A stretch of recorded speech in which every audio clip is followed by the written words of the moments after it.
Hi friends, welcome back to ಹರ್ಸಿಕೆರೆರನ್ YouTube channel. ರಾಪಿಡಾಗಿ ಮತ್ತೊಂದು ಇವತ್ತು ಬಿಗ್ ಅಪ್ಡೇಟ್ ಕೂಡ ಬಂದಿದೆ. ಅದೇನೆಂದರೆ ಈ ವಿಡಿಯೋದಲ್ಲಿ ಸಂಪೂರ್ಣವಾಗಿ ತಿಳಿಸ್ಕೊಡ್ತೀನಿ ಮಾಹಿತಿನ. ಕೊನೆವರೆಗೂ ಈ ವಿಡಿಯೋನ ಯಾರು ಸ್ಕಿಪ್ ಮಾಡದೆ ಕಂಪ್ಲೀಟ್ ವಾಚ್ ಮಾಡಿ, ಹಂಗಾದ್ರೆ ಮಾತ್ರ ಅರ್ಥ ಆಗುತ್ತೆ. ಬನ್ನಿ ಇನ್ಯಾಕೆ ತಡ ಮಾಡೋಣ, ವಿಡಿಯೋ ಸ್ಟಾರ್ಟ್ ಮಾಡೋಣ. ಇವಾಗ ರಾಜ್ಯ ಸರ್ಕಾರ ಏನು 10 ಕಮಿಟಿಗಳನ್ನು ರಚನೆ ಮಾಡಿತ್ತಲ್ವ, ಹೈ ಲೆವೆಲ್ ಕಮಿಟಿಗಳನ್ನು. ಆ ಹೈ ಲೆವೆಲ್ ಕಮಿಟಿಗಳನ್ನ 5 ಭಾಗವಾಗಿ ಡಿವೈಡ್ ಮಾಡಿದೆ, ಇಬ್ಬಿಬ್ಬರನ್ನ ಒಂದು ತಂಡವಾಗಿ. ಈ ಇಬ್ಬಿಬ್ಬರನ್ನ ಒಂದು ತಂಡವಾಗಿ ಡಿವೈಡ್ ಮಾಡಿ 5 ಇದಕ್ಕೆ ನಗರಗಳಿಗೆ ಕಳಿಸ್ಕೊಟ್ಟಿದೆ. ಅಲ್ಲಿ ಯಾವ ಥರ ಬೈಕ್ ಟ್ಯಾಕ್ಸಿ ಮಾಡ್ತಾರೆ, ಅಲ್ಲಿ ರೂಲ್ಸ್ ಆ್ಯಂಡ್ ರೆಗ್ಯುಲೇಷನ್ ಏನಿದೆ ಅಂತ ಎಲ್ಲ ಎಂಕ್ವೈರಿ ಮಾಡೋಕ್ಕೆ 5 ನಗರಗಳಿಗೆ ಕಳಿಸ್ಕೊಟ್ಟಿದೆ. ಅವು ಯಾವ್ಯಾವ ಅಂದರೆ, ಒಂದು ಡೆಲ್ಲಿ, ಮುಂಬೈ, ಕೋಲ್ಕತ್ತಾ, ಹೈದರಾಬಾದ್, ಚೆನ್ನೈ. ಈ 5 ನಗರಗಳಿಗೆ ತಲಾ 2 ತಂಡಗಳನ್ನ ಒಟ್ಟಿಗೆ ಸೇರಿ ಕಳಿಸ್ಕೊಟ್ಟಿದೆ. ಅಲ್ಲಿ ಏನು ಹಿಂಗೆ ಮಾಡ್ತಾರೆ, ಏನು ಎತ್ತ, ಯಾವ ಥರ ರೂಲ್ಸ್ ಇದೆ ಎಲ್ಲ ತಿಳ್ಕೊಂಬರೋಕ್ಕೆ ಅಂತ.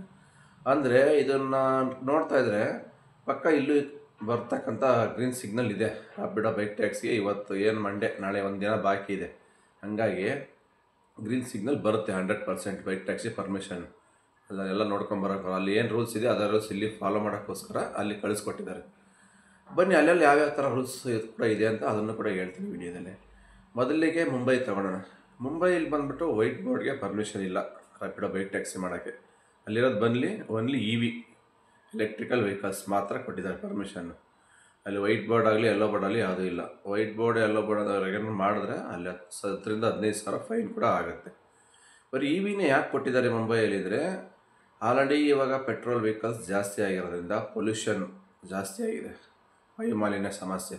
ಇದನ್ನು ಕಂಟ್ರೋಲ್ ಮಾಡೋಕ್ಕೋಸ್ಕರವಾಗಿ EV ಬೈಕ್ ಮಾತ್ರ ಪರ್ಮಿಷನ್ ಕೊಟ್ಟಿದ್ದಾರೆ ಅಲ್ಲಿ ಮುಂಬೈಯಲ್ಲಿ. EV ಬೈಕ್ ಕೊಟ್ಟಿರೋದು ಒಂದು ಕಡೆ ನೋಡ್ಕೊಂಡ್ರೆ ಒಳ್ಳೇದೇನೆ, ಒಂದು ಕಡೆ ನೋಡ್ಕೊಂಡ್ರೂ ಕಷ್ಟನೂ. ಯಾಕೆಂದರೆ ಅಂದರೆ ಒಂದು ಬೈಕು ಒಂದು 100 ಕಿಲೋಮೀಟ್ರ್ ಬರ್ಬೋದು ಮ್ಯಾಕ್ಸಿಮಮ್, 100 to 150 ಅಂದ್ಕೊಳ್ಳಿ. ಅದು ರಾಪಿಡಾಗೆ ಡಬಲ್ ಹೊಡಿಯೋದ್ರಿಂದ 100 ಬರುತ್ತೆ. ಹಾಗಾಗಿ ಒಂದು ದಿನಕ್ಕೆ ಎಷ್ಟು ಒಂದು 1,000 ರೂಪಾಯಿ ಅರ್ನ ಮಾಡೋದಕ್ಕೆ ಕ್ಲೋಸ್, ಬ್ಯಾಟ್ರಿ ಡೌನ್ ಆಗಿಬಿಡುತ್ತೆ. ಇದು ಒಂದು ಕಡೆ ಪ್ರಾಬ್ಲಮ್ಮು, ಜಾಸ್ತಿ ಮಾಡೋಕ್ಕಾಗಲ್ಲ. ಇನ್ನೊಂದು ಕಡೆಗೆ ವಾಯುಮಾಲಿನ್ಯ ಕಂಟ್ರೋಲ್ ಆಗುತ್ತೆ. ಹಾಗಾಗಿ ಅದು ಒಂದು ಬೆನಿಫಿಟ್ ಇದೆ, ಓಕೆ ಒಪ್ಕೊಳ್ಳೋಣ.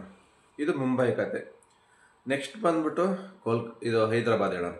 ಹೈದರಾಬಾದ್ ಹೆಂಗೆ ಅಂದರೆ, ಬೆಂಗಳೂರು ಯಾವ ಥರ ಇದೆಯೋ ಹೈದರಾಬಾದ್ ಇದೇ ಥರ ಸೇಮ್. ಅಲ್ಲಿ ಕೂಡ ಪರ್ಮಿಷನ್ ಇಲ್ಲ ಹೈದರಾಬಾದಲ್ಲಿ. ಈ ಬೆಂಗಳೂರಿಗೆ ಹೆಂಗೆ ಕದ್ದು ಮುಚ್ಚಿ ಮಾಡ್ತಾಯಿದ್ದಾರೋ ಬೈಕ್ ಟ್ಯಾಕ್ಸಿ, ಅದೇ ಥರ ಹೈದರಾಬಾದಲ್ಲಿ ಕೂಡ ಮಾಡ್ತಾಯಿದ್ದಾರೆ. ಅಲ್ಲೂ ಕೆಲವು ಸಂಘಟನೆಗಳು ಅವಾಗಿಂದ ಸ್ಟ್ರೈಕ್ ಮಾಡ್ತಾನೆ ಇದ್ದಾವೆ. ಬೈಕ್ ಟ್ಯಾಕ್ಸಿ ಬ್ಯಾನ್ ಮಾಡಿ, ಇದು ಬೇಡ, ಇದು ಸೇಫ್ಟಿ ಇಲ್ಲ, ನಮಗೆ ಇದರಿಂದ ತೊಂದರೆ ಆಗ್ತಾಯಿದೆ, ನಮಗೆ ಆರ್ಡ್ರ್ ಬರ್ತಾಯಿಲ್ಲ ಅಂತ. ಸೇಮ್ ಪ್ರಾಬ್ಲಮ್ ಹೈದರಾಬಾದಲ್ಲೂ. ಅಲ್ಲಿ ಕೂಡ RTO ಹಿಡಿದ್ರೆ ಬೈಕ್ ಟ್ಯಾಕ್ಸಿ 10,000ರಿಂದ 15,000ವರೆಗೂ ಫೈನ್ ಬಿಡೋ ಚಾನ್ಸಸ್ ಇದೆ ಬೆಂಗಳೂರು ಥರನೇ. ಹಾಗಾಗಿ ಅಲ್ಲಿ ಯಾವುದೇ ಥರ ಪರ್ಮಿಷನ್ ಇಲ್ಲ, ಇಲ್ಲಿಗಲ್ಲೂ ಇದೇ ಥರ ಗಲಾಟೆ ನಡೀತಾ ಇದೆ. ಇನ್ನು ನೆಕ್ಸ್ಟು ಕೋಲ್ಕತ್ತಾದಲ್ಲಿ ಬಂದ್ಬಿಟ್ಟು ವೈಟ್ ಬೋರ್ಡು ಇಲ್ಲ, EV ಬೋರ್ಡು ಇಲ್ಲ, ಓನ್ಲಿ ಯೆಲ್ಲೋ ಬೋರ್ಡು. ಅಲ್ಲಿ ಯೆಲ್ಲೋ ಬೋರ್ಡ್ಗೆ ಅಪ್ರೂವಲ್ ಇದೆ ಕೋಲ್ಕತ್ತಾದಲ್ಲಿ. ಹಾಗಾಗಿ ಅಲ್ಲಿ ಬೈಕ್ ಟ್ಯಾಕ್ಸಿ ಮಾಡೋದು ಓನ್ಲಿ ಯೆಲ್ಲೋ ಬೋರ್ಡಲ್ಲಿ ಮಾತ್ರನೇ. ಯೆಲ್ಲೋ ಬೋರ್ಡಲ್ಲಿ ಮಾಡತಕ್ಕಂಥ ಬೆನಿಫಿಟ್ ಏನಪ್ಪ ಅಂದರೆ, ಇನ್ ಕೇಸ್ ಏನಾದ್ರು ಆಕ್ಸಿಡೆಂಟ್ ಆಯ್ತಂದರೆ ಅವರಿಗೆಲ್ಲ ಇನ್ಸೂರೆನ್ಸ್ ಕ್ಲೈಮ್ ಆಗುತ್ತೆ ಯೆಲ್ಲೋ ಬೋರ್ಡ್ ಇರೋದ್ರಿಂದ. ಇದು ಒಂದು ಒಳ್ಳೆ ಬೆನಿಫಿಟ್ಟು. ಇದು ಲಾಸು ಕೂಡ ಇದೆ. ಯೆಲ್ಲೋ ಬೋರ್ಡಲ್ಲಿ ಟ್ಯಾಕ್ಸ್ ಕಟ್ಟಬೇಕಾಗತ್ತೆ ಗೌರ್ಮೆಂಟಿಗೆ ಜಾಸ್ತಿ ಯೆಲ್ಲೋ ಬೋರ್ಡ್ ಇರೋದ್ರಿಂದ. ಮತ್ತು ಎಲ್ಲರೂ ಯೆಲ್ಲೋ ಬೋರ್ಡ್ ಮಾಡಿಸ್ಬೇಕು ಅಂದರೆ ಅದಕ್ಕೂ ಸ್ವಲ್ಪ ಎಕ್ಸ್ಟ್ರಾ ದುಡ್ಡು ಕೊಡಬೇಕಾಗುತ್ತೆ ಗಾಡಿಗೆ. ಹೀಗಾಗಿ ಇದೊಂದು ಪ್ರಾಬ್ಲಮ್ ಇದೆ. ಓಕೆ, ಕೋಲ್ಕತ್ತಾದು ಓಕೆ, ಈ 3 ಆಯಿತು.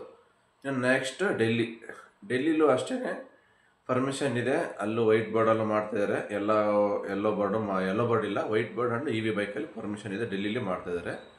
ಇನ್ನು ಲಾಸ್ಟ್ ಚೆನ್ನೈಯಲ್ಲಂತೂ ಯಾವುದೇ ರಿಸ್ಟ್ರಿಕ್ಷನ್ ಇಲ್ಲ. ನಮ್ಮ ಬೆಂಗಳೂರು ಇದೆ ಹೆಂಗಿದೆ ಆ ಥರ.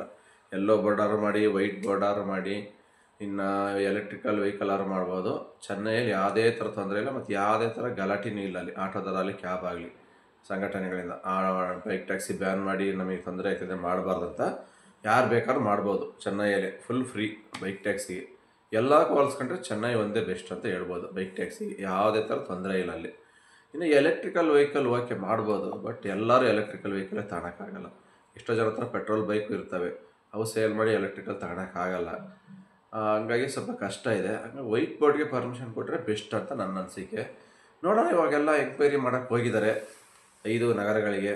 ಇದ್ರದ್ದು ಎಲ್ಲ ಕೂಲಂಕುಷವಾಗಿ ಯೋಚನೆ ಮಾಡಿ, ನಾಳೆ ಇನ್ನೊಂದು ದಿನ ಇದೆ, ನಾಳೆ ಎಲ್ಲರ ಚಿತ್ತ ನಾಳೆ ಹೈಕೋರ್ಟ್ನ ಹತ್ತ ಏನಾಗುತ್ತೆ ಅಂತ ನಾಳೆ ಗೊತ್ತಾಗುತ್ತೆ. ಫೈನಲ್ ಡಿಸೈಡು 100% ಬರ್ತಕ್ಕಂಥ ಸಾಧ್ಯತೆ ಇದೆ. ಯಾಕೆಂದರೆ ಇದೆಲ್ಲ ಎಂಕ್ವೈರಿ ಮಾಡೋಕ್ಕೆ ಹೋಗಿರೋದ್ರಿಂದ ಇಲ್ಲಿ ಕೂಡ ಯಾವ ರೂಲ್ಸು ಜಾರಿ ತರಬೇಕು ಅಂತ ನೋಡೋಕ್ಕೆ ಹೋಗಿರೋದು. ಹಾಗೆ ಮತ್ತು ಫುಲ್ ಹೆಲ್ಮೆಟ್ ಕೂಡ ಕಂಪಲ್ಸರಿ ಫಾಲೋ ಮಾಡಬೇಕಾಗತ್ತೆ. ಬೈಕ್ ಟ್ಯಾಕ್ಸಿ ರೈಡರ್ಸು ಮತ್ತು ಅಂಡ ಪ್ಯಾಸೆಂಜರ್ಸ್ ಇಬ್ಬರು ಕೂಡ ಅದು ಒಂದು ಬರುತ್ತೆ ಸಾಧ್ಯತೆ 100%. ನಾಳೆ ಈವ್ನಿಂಗ್ ಒಳಗಡೆ ಫೈನಲ್ ರಿಸಲ್ಟ್ ಬಂದೇ ಬರುತ್ತೆ. ಆಮೇಲೆ ಏನಾಗುತ್ತೆ ನೋಡೋಣ, ಯಾವ ಥರ ರೂಲ್ಸ್ ಸಮೇತ ಪರ್ಮಿಷನ್ ಬರುತ್ತಾ, ಇಲ್ಲ ಮತ್ತೆ ಇನ್ ಕೇಸ್ ಏನಾದ್ರು ಸ್ವಲ್ಪ ಮತ್ತೆ ಮುಂದೂಡ್ತಾರ, ಈ ಥರ ರೂಲ್ಸ್ ಎಲ್ಲ ಫಾಲೋ ಮಾಡಬೇಕು, ಇಷ್ಟು ದಿವಸ ಟೈಮ್ ಕೊಡ್ತೀವಿ, ಅಷ್ಟರೊಳಗೆಲ್ಲ ನೀವು ಪ್ರಿಪೇರ್ ಮಾಡ್ಕೊಳ್ಳಿಂದ ಮತ್ತೇನಾದ್ರು ನೆಕ್ಸ್ಟ್ ಡೇಟ್ ಏನಾದ್ರು ಕೊಡ್ತಾರಾ, ನಾಳೆನೇ ಫೈನಲ್ ಜಡ್ಜ್ಮೆಂಟ್ ಬರುತ್ತಾ, ಇನ್ನು ಕಾದು ನೋಡಬೇಕಾಗತ್ತೆ. ಓಕೆ ಫ್ರೆಂಡ್ಸ್, ಇದಾಗಿತ್ತು ರಾಪಿಡ್ದ ಬಿಗ್ ಅಪ್ಡೇಟ್ ಇವತ್ತಿಂದು. ಮತ್ತೆ ಸಿಗೋಣ ಮುಂದಿನ ವಿಡಿಯೋದಲ್ಲಿ. ಇನ್ನೂ ಯಾರು ನಮ್ಮ ಚಾನಲ್ ಸಬ್ಸ್ಕ್ರೈಬ್ ಆಗಿಲ್ಲ, ಸಬ್ಸ್ಕ್ರೈಬ್ ಮಾಡ್ಕೊಳ್ಳಿ, ಲೈಕ್ ಮಾಡಿ, ಶೇರ್ ಮಾಡಿ, ಆದಷ್ಟು ಈ ವಿಡಿಯೋನ ಶೇರ್ ಮಾಡಿ ಅಂತ ಹೇಳ್ತಾ ಈ ವಿಡಿಯೋ ಇಲ್ಲಿಗೆ ಮುಗಿಸ್ತಾ ಇದ್ದೀನಿ. ಜೈ ಹಿಂದ್, ಜೈ ಕರ್ನಾಟಕ, ಮತ್ತು have A nice day. Take care, bye bye friends.